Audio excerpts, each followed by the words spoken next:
Hello everyone, how you doing? And welcome back to Skye and Evan in the morning. And today we're going to be talking about Leave the World Behind, the Sam Esmail 2023 movie that we just finished watching like 5 minutes ago. I just made some coffee and now we're going to Y- talk about it.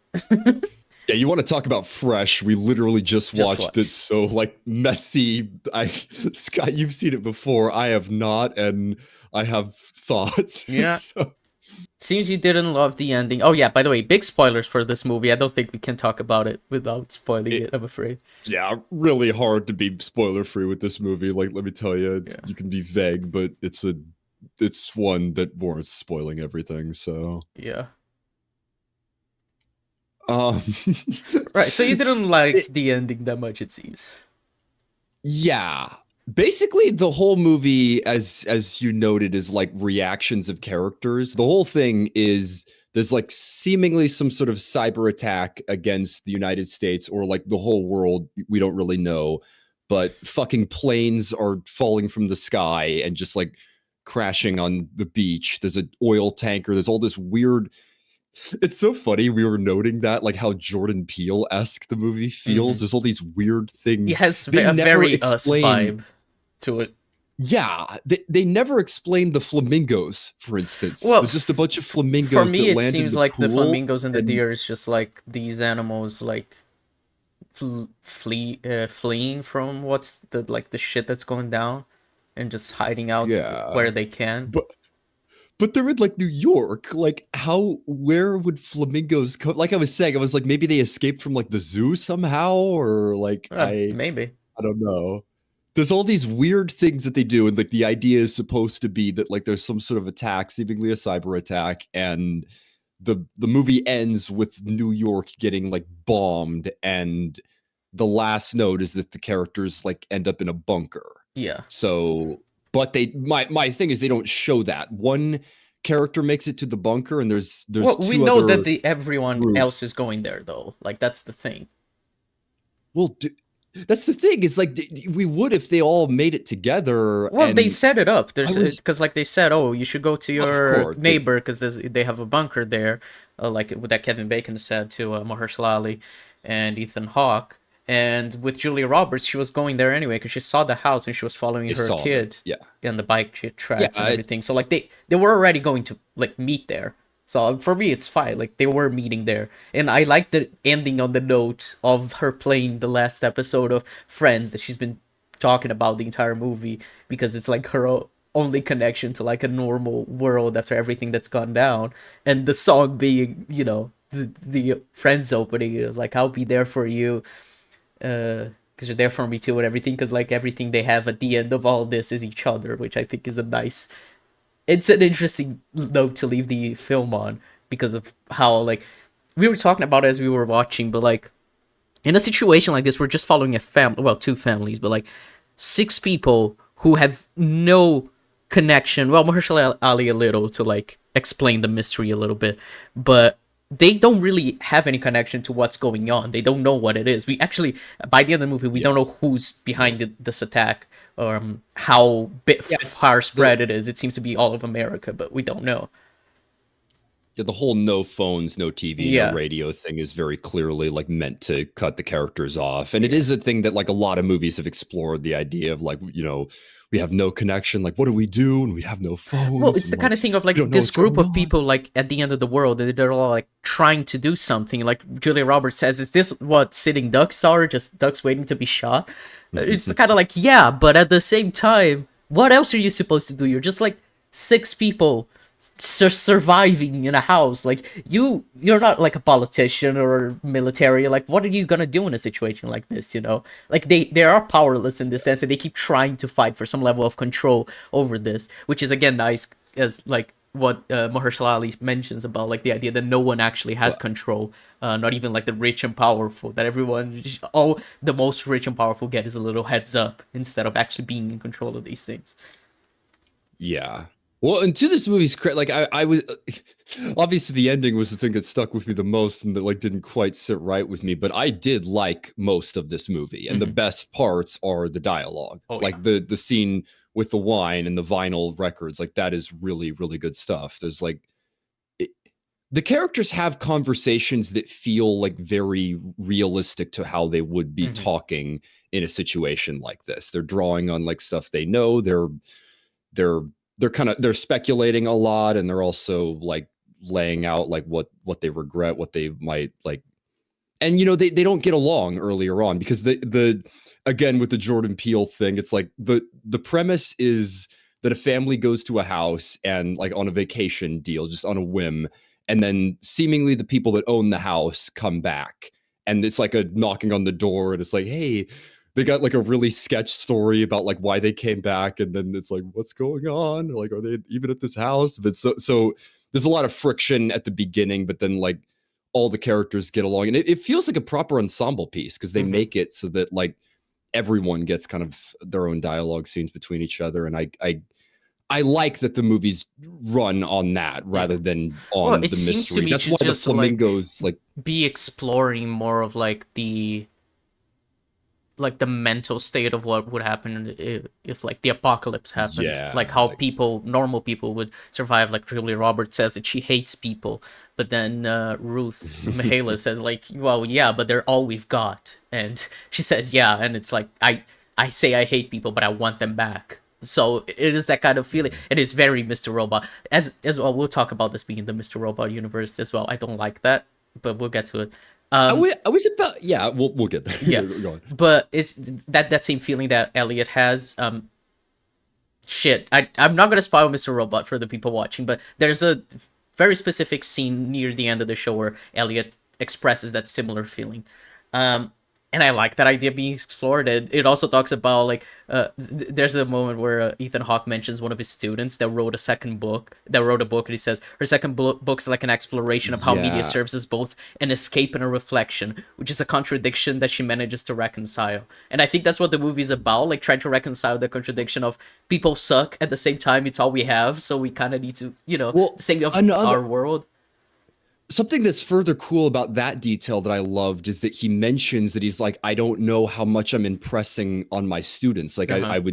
I think they might like forget about me, but it's like, no, like she was inspired by him to write a Yeah. book, and then she wants him to write the foreword. It's like Yeah. she mattered, like that he mattered to her. And it's Yeah. like that it's a cool thing to think about and that this movie explores. Yeah, So and I obviously the movie uses like Friends, especially with the that little girl. I forgot her name. Shit, the 13-year-old girl, Alice from Bad Utopia, yeah. uses her. GH has like the most memorable name Yeah, in the movie, unfortunately. and Ruth, I And I remember remember. Danny. Yeah, and I remember Danny just because of Kevin Kevin Bacon. Bacon is Danny. Yeah, Ethan Hawke is Clay.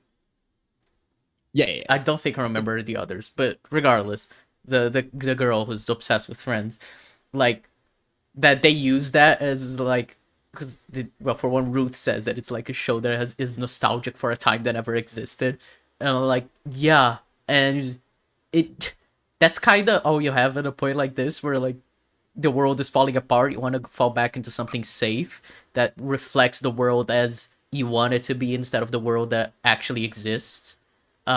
Which is again the fucking contradiction that movies try to reconcile within the human psyche of like humans, like they hate people but they love people, and the world sucks but at the same time it's all we have. It's I think I it don't all know. works thematically quite well. Don't you think it would it have been in like a stronger note had they been in the bunker for just a little bit, and then like all of them sitting down in front of the TV? Like, wouldn't that have like rung a little more like, hey, they're all together, and like now this is all they have? Like it felt like a cliffhanger of a TV episode. Like, the next episode you get them like making it back to the bunker. I something about it just didn't quite sit right with me and felt a little unfulfilling. Even though they set everything up, like I thought there would be one last reconciliation, but not really. They just kind of leave that Well, to like, interpretation, I well, yeah, guess. it's just like I think the movie's resolved by that point, and the note it wants to end on is specifically about that girl who has been trying so hard to finish watching Friends the entire movie. She was stuck in the last episode of the show just before the world ended. So it's like, yeah, I don't know. I kind of like focusing just on her. She's finally getting what you Yeah. look for in the whole movie, and it's Well, just I a liked it in reflection. isolation. Yeah, It's really funny seeing her just binge at the with the food at the beginning, and then she yeah. like finds the DVD collection. Like it's a really And she goes well equipped straight for bunker. for Yeah, Friends. Just like, yes, I'm going to watch the finale. And I don't know, I like that it ends with the Friends theme song. Like, I think it fits the thematically really well. Like, I think it all works really well. I can understand though, like you wanting them to be out together though, but I don't think it's like necessary. It can seem a little like unfulfilling, I guess, on like a surface level, but I think it's fine. Like I said, they set it up fairly well that they're all gonna meet there anyway. Yeah. Well, I mean, like even the timer, for instance, on the phone, like GH sets the the 1 hour timer, and then that goes off. Like he broke his promise. He starts driving back right away, Yeah, he's driving. obviously, but then like I guess he'll go to the house, and I think the they point told is him just about like, the bunker, but yeah, I like, think the point is just that yes, he is driving back now. Like that's what like the timer is supposed to show him. Like, yeah, okay, it's time to come back. Which again is just like a point to I like say they're all going to be there at the same place. I don't know. Something.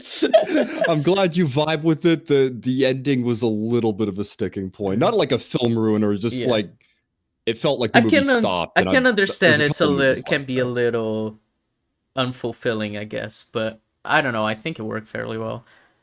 Um, besides that, You you mentioned a bit that you thought the movie was longer than it should have been.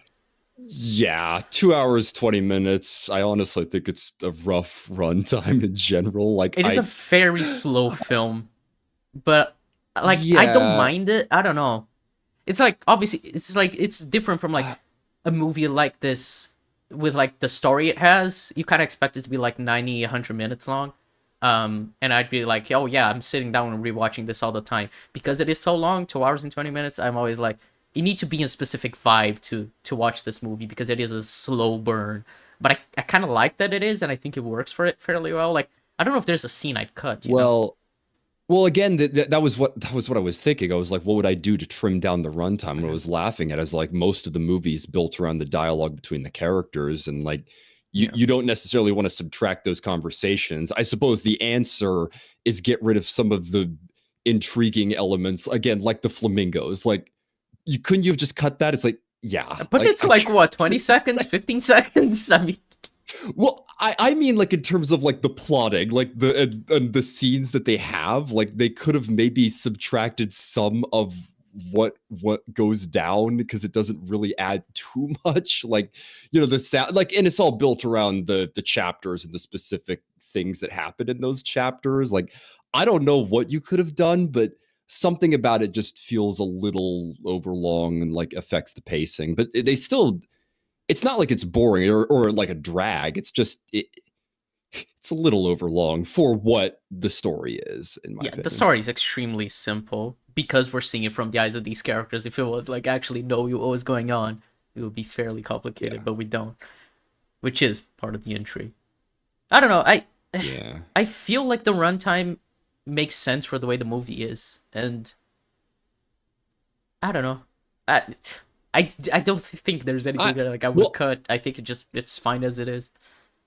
honestly, me either. I don't even really think it's that big of an issue. It was Uh-huh. just that little thing where I was watching it and I was like, you maybe could have made this a little bit more Yeah. digestible. I mean, that's the thing. I don't think too many people know about this movie or that it Yeah. like stuck around. It wasn't a big movie in 2023. I'm like, maybe it could have reached a little more people had like it been shorter. But again, it's also kind of a niche movie. And like I said, Yeah, I PLS. mentioned it. It is So a yeah. very niche movie, and it was marketed as a like fun horror like movie for everyone to Yeah. watch. And it's just like there's a reason why this movie was, people didn't like it. It's because it was marketed fairly poorly, not to the right audience, and not in I the right hate way. that whenever like trailers shoot a movie in the foot. It's like it's not their fault that it's like hard to market, Yeah. but like I get it. You want to get the word out and try to get people excited, There's but so many maybe movies where I'm like, people you just mismold on it. shouldn't make trailers for them. You know what I mean? Mm. So many movies, like Yeah. Companion is the one that I always think about. Like, if I hadn't seen a trailer, my experience of that movie would have been so much cooler.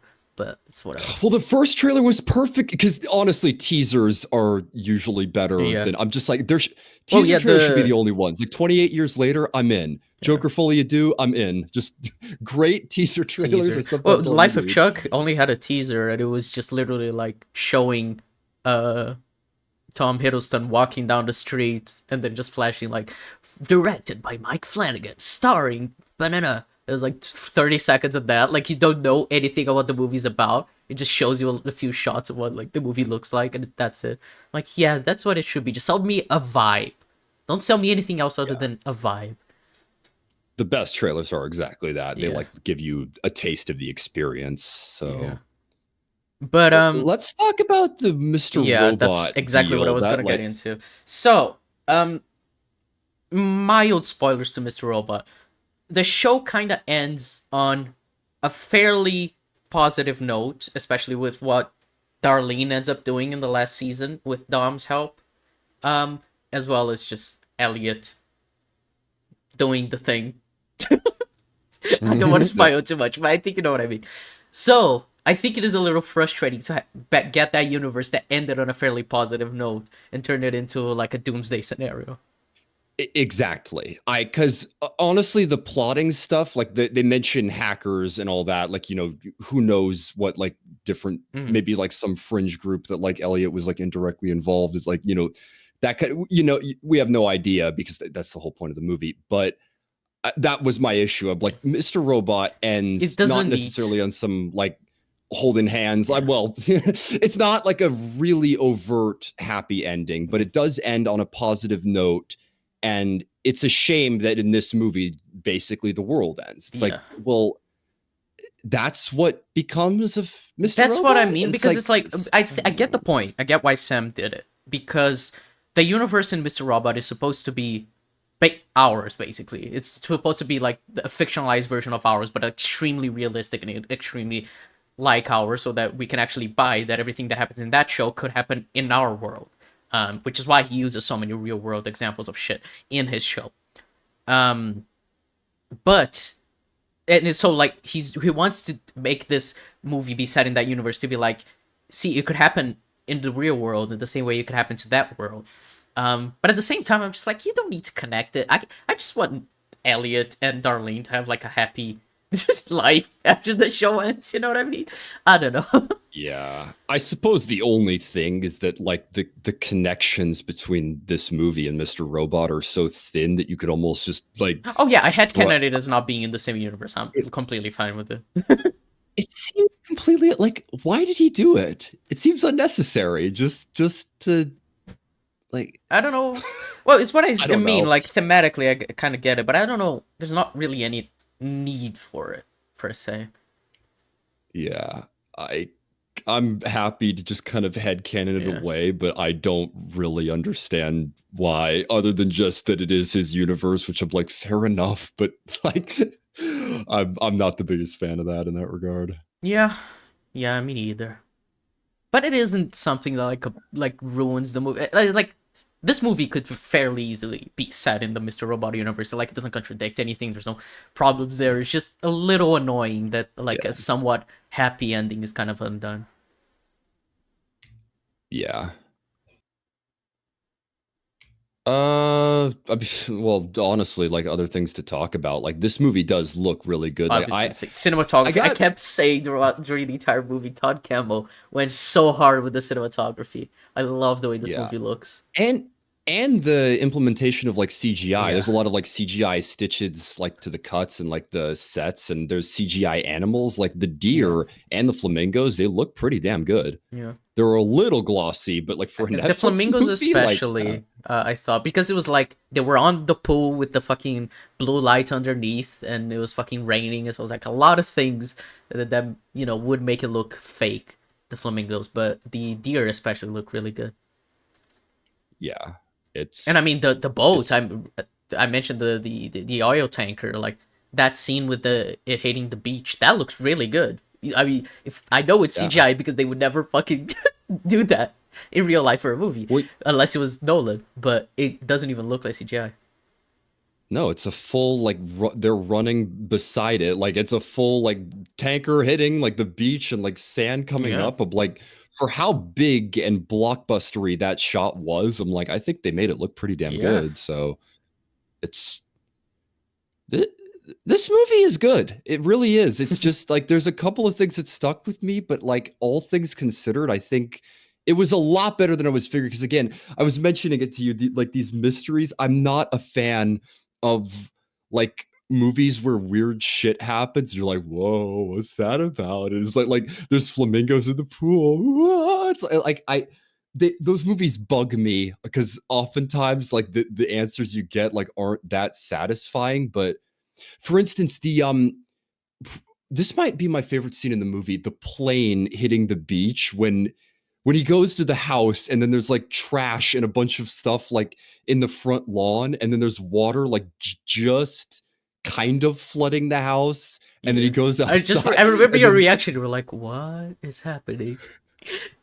and then they just play it in reverse basically, finds the dead pilots on the beach and then like a It just plane is sees, coming yeah, and he then just sees the plane debris, and then boom, plane coming towards him, and he runs away, and he hides behind the door, and it's such a cool shot. The water camera just and water moving comes back. in, yeah. Oh, It's so great because like all at once you get all of your answers for like why things went down that way, yeah, and and it makes they cut perfect that between sense three. with the planes as well, that they would lose communication and it just start crashing. Like, it just works Yeah. with the scenario of Well, the and not movie. to mention his wife was looking to get a plane back from Morocco. Well, that's what's So devastating. He y- sees the planes crashing, and the first thing you think about is, fuck, his wife was on a plane. yeah, for which he does not get the answer. He just keeps texting, but Well, his texts aren't even text it, going yeah, through, because he doesn't and even have he internet or telephone. They can't even he's get a just fucking net phone working, like a satellite phone working. It's fucking insane. Everything is cut off, yeah. and that's kind of like part of what I like about it. Like, he doesn't get an answer. Like, he wouldn't. He just Well, and that was what I was mentioning with the mystery thing is like oftentimes it ends like us did where you got like a character just like breaking down everything and giving you all the answers and sometimes when that happens like that's bullshit. yeah. It's I like mean, the entire but answer in us is something. but in this movie they like a lot of the mysteries just kind of like left up to like what you Yeah, perceive because you're in the same shoes as the main characters. None of yeah. them really have all that much more information than the audience has. They're just reacting to what they see. So Yeah, and I I mean, we do get a sort of explanation when Mahershala Ali, when GH is like, "Oh, why I heard about this, the three-stage plan and everything," and he explains how it goes down, and it does line up with what we've seen. But it's at the same time, we don't even know if that's what happened because we can't know. It's just his guess. no, it is the funniest thing about that when they're showing everything. Because again, so many movies do that. They're like, "Oh my god!" Like the Tesla is like, "That's why that was that." It's like, what? It's like, well, maybe. Yeah, Like it's just it kind could of what be. you're seeing. He Like he doesn't maybe even know that's for what it sure. is. You He's just know? like, fits with what I'm thinking.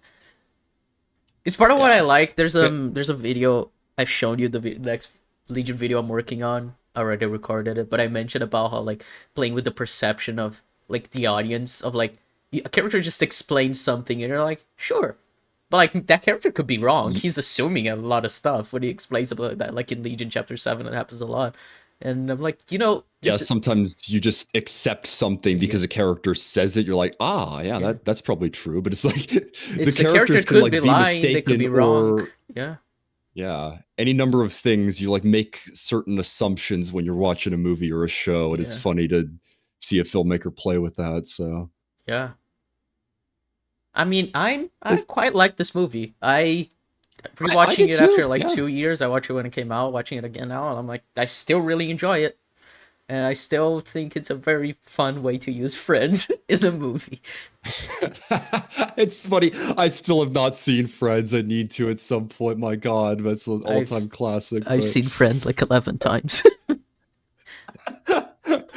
I'm glad that nostalgia hits home, but slightly hollower for me. Uh, yeah, it's funny. There's so many movies like this where they just get middling. This is like a 50% on Rotten Yeah, Tomatoes movie. I think it has a higher score, but it's one of those movies that people are like, it's kind of bullshit. Like maybe check it. It's like when it comes out, like it's like, hey, is that good? It's like, but I'm like, I think it's underrated. I really think there's something more there than like just a middling Netflix movie. It's way better than well, that, and the there's way more tomato behind it. ratings. So the critic score was 74%. The The audience Yeah. score was It's 36%. probably 30. Yeah, I knew it'd be in the 30s. And I remember when the movie came out, my parents watched it and they said like, "Oh, this movie's so shit." Like they were talking to me about it. I was like, "Oh, we watched the movie yesterday. It was so bad." Oh, well, interesting. Then I watched it like a week later with a couple of friends, and I was like, "Man, that was such a good movie. Why did you like it?" So it's I don't think Yeah. it's a movie for general Most audiences. Even though my parents watched Mr. Robot with me and liked it, but Well, and most critics as well, I would imagine would be similar. Again, like 76 is like a relatively low, like slash it's like relatively low, but backhanded rating, and at the same time, it is a lot more positive, which you kind of expect. Like movie critics, I guess for like a better yeah, word, that are a little pretentious, but in sometimes in a good way, where they understand like the intent behind something a little bit more than just general audiences watching something for like the fun of it. yeah, little bit more to chew on for that. But seriously, I would recommend this movie. Yeah. It's funny we always do that, but I'm like, I would recommend this to people. It's a shame that it's kind of like fallen under the radar and Hmm. been known as like you kind of take it or leave it movie, because there's more there. There's more there, especially with the dialogue and characters, and I do think it's worthwhile. So Yeah, fairly interesting movie. I do quite like it. All right, well, Evan, it is that time of the week where you recommend something. it it is that time of the week where I recommend something. I'm so I have two picks. I've got a backup pick. Warner Brothers, in their efforts to slit Bugs Bunny's throat from ear to ear, fucking hamstrung the marketing campaign for a 2D animated movie that a lot of people say is really good, but barely anyone is watching it because like it I got damn near no genuinely did not marketing. see any marketing for it until the movie came out. So I was like, "Oh, this Nothing. movie's out." I didn't even know it was. Yeah, The Day the Earth Blew Up, a Looney Tunes movie. The Coyote v Acme movie got like canceled, Yeah. obviously, but that was another one that was always on the cards, and it's out in theaters now, and probably not going to be in theaters for too much longer. Right. And Well, I'm curious, I is it hate. I playing was near gonna say I hate you? to be the bearer of bad news, but it is not in theaters in Brazil, so Fuck. we cannot do that one yet. I fear. See, please, I am going to try to see that movie in theaters. Everyone who's watching this now, see that Go watch movie. that movie It's now. it, it it's ridiculous just how poorly it is doing, and it is directly because Warner Brothers like shot them in both feet. That movie, from what I understand, is worth it, so you should watch it. So, Yeah. all right, backup plan it is. Yeah. You started us on a little bit of a Shyamalan arc. I want to get back to our Danny Boyle arc, Ooh. Okay. so I Oh, am as good as going Steve with Jobs. Steve I Jobs. knew Yep. it. You always That talk about how is good that movie is, so yeah. that is up there for my all-time. It's funny, I list The Social Network as my favorite of like Sorkin's work. I don't usually like adding like multiple filmmakers. Like I like I don't have like multiple Finchers on my top 20 because I'm like I should just stick with specific ones. But I that is actually a toss up for me if that's my favorite script from Aaron Sorkin, because I love the script for The Social Network and I think it's probably his best on paper, but man, I love Steve Jobs, and it's overlooked. It's a movie that's a movie that a lot of people haven't seen or appreciate, and I think it's like peak. So yeah, Fair enough. I've been wanting to watch it, and finally enough just got added to Amazon Prime this week. I was actually probably gonna watch it even if you hadn't recommended it, so at least we could do an episode about it. All right. yeah. I'm excited. I like Danny Boyle. Everything I've seen from Danny Boyle has been peak, so yeah.